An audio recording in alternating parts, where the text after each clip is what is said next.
In today's video, I'm going to teach you how to fix Outlook not sending or receiving emails. If messages aren't going out or your inbox seems suspiciously quiet, don't worry. We'll work through a simple set of checks that solve the most common causes, starting with your connection, then where messages might be landing, and finally a quick account refresh in your browser. First, make sure your internet connection is actually working. Even a brief drop can stop Outlook from syncing. Look for the Wi-Fi or Ethernet indicator on your device and confirm it's connected. Open another website in a new tab and see if it loads quickly. If pages are slow or fail to open, that points to a connection issue rather than an Outlook problem. Try toggling Wi-Fi off and back on, or quickly disconnect and reconnect your Ethernet cable. If you're on a laptop, moving closer to your router can help.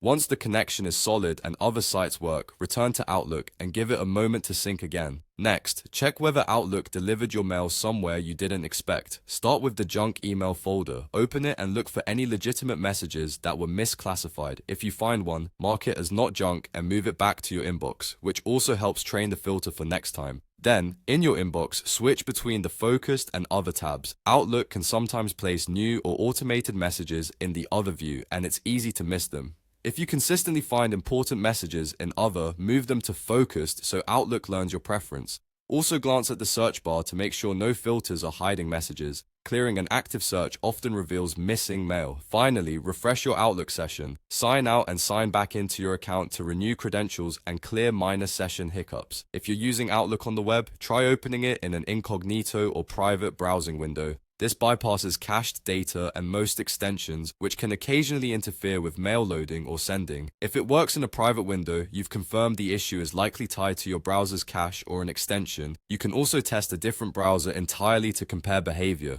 After these checks, you'll usually uncover the culprit: a shaky connection, a misfiled message, or a temporary browser session glitch. Give Outlook a moment to resync after each change, and try sending a quick test email to confirm everything is back on track. Thanks for watching, and I hope this helped you get your Outlook mail flowing again.